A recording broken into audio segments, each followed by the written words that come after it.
beautiful people. For those of you who now see me for the first time today, my name is Stassi and welcome to my channel, Yours Truly. So in today's video, I'm going to do something a little different today. I'm going to cook jollof for you guys, specifically my mama's jollof. That's right, that's what's been keeping me looking this cute, okay? In my mother's jollof, there is a key ingredient that all those other countries lack. And it's really simple. It's a secret, I'll let you know in a little bit. Also, I'd love to share with you all that I'm kind of a little bit of an expert because I threw a party once upon a time in Brooklyn, and it was a Jollof Wars party. And I'll show you in the picture. I don't know where, but you'll see. It was pretty successful. It was pretty successful. I'm proud of myself.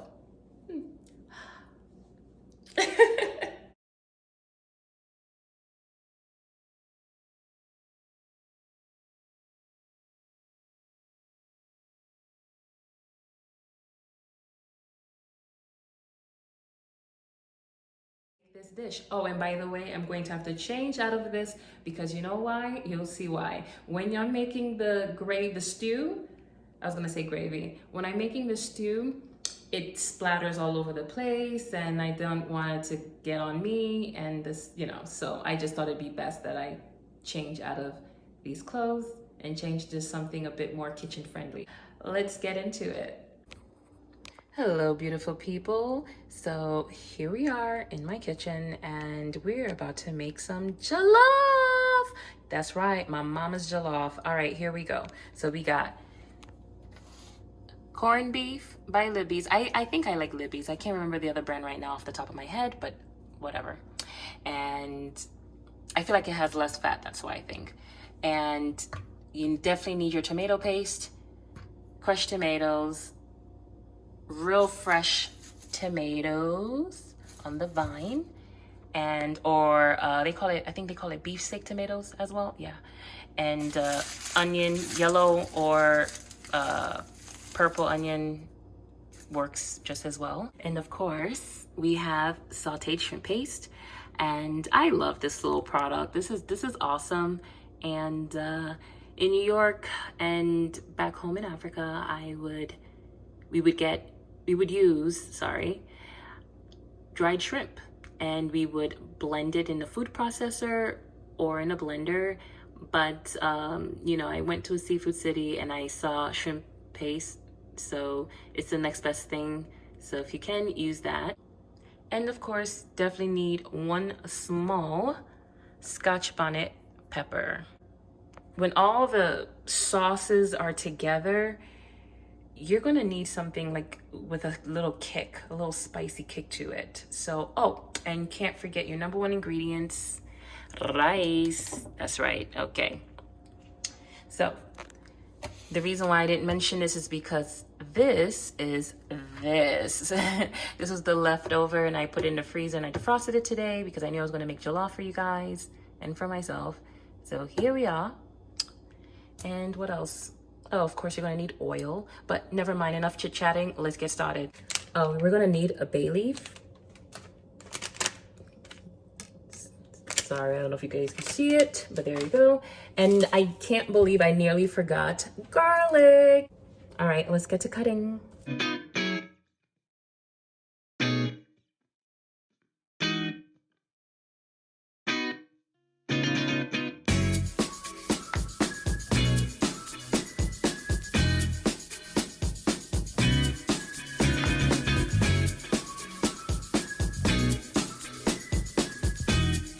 Okay, so that was half. I'm going to cut half of this. And maybe I might toss this other half in the pot, but I'm not sure yet, so I'm just gonna put it to the side for now. This other half is going to go inside the pot. I like to cut them like so.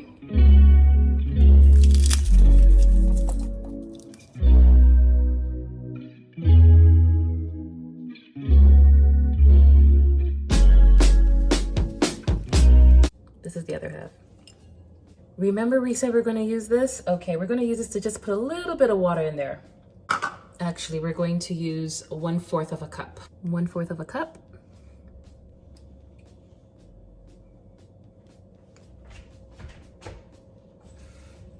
I need a little liquid to let this baby blend.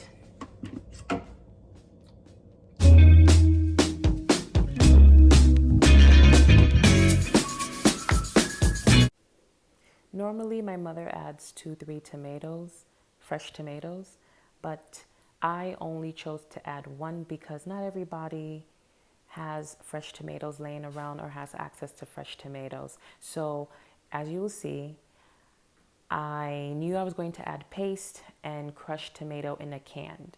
I'm sure a lot of people have this stored at home and it's accessible. FYI, there is no jollof without tomato paste and crushed tomatoes in a can.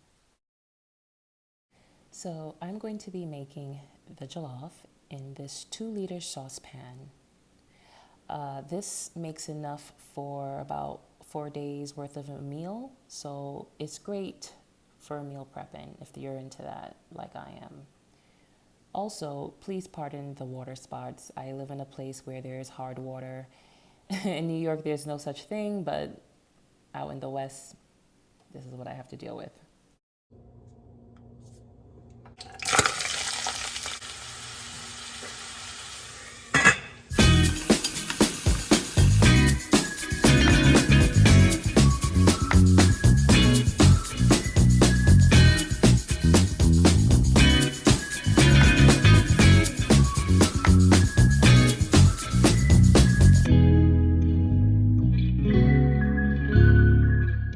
I used half a tin of tomato paste and keep stirring. Keep stirring the stew, it's essential. Because rice soaks up a lot of flavor and fluid, I recommend that you add a bit more salt in this stew than your usual take. I personally am not a salt person, but for jollof, it plays a major role. It acts as a symphony to your jollof. Your stew is a concentrate, which is going to embrace a starch, so we need it to be just right, not overly salty and not under.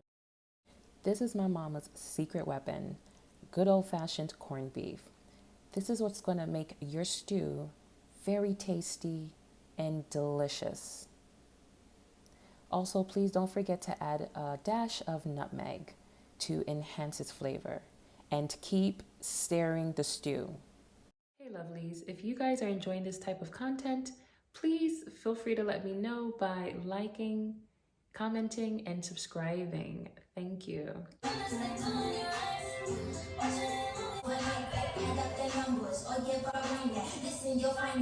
Please make sure to wash your rice thoroughly. I always do.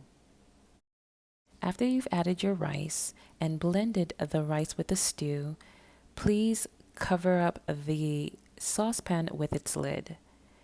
This is essential because the lid will create a condensation which will cook the rice, thus making it jollof. It's imperative to keep your stovetop heat between low and medium. Anything higher than that will burn your jollof and it's not going to be my mama's fault. It's all done now. I'm super excited and I'm starving. I want to tear this up. It's so gorgeous. Guys, I hope you enjoy this. Voila. Here's my mama's jollof, all ready and looking beautiful the way she would make it. Let me know if you guys have tasted this, if you guys actually made this. Let me know down in the comment section. I would love to hear your thoughts.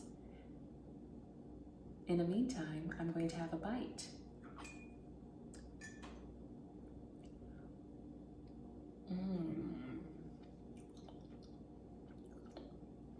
Yeah, just like mama's.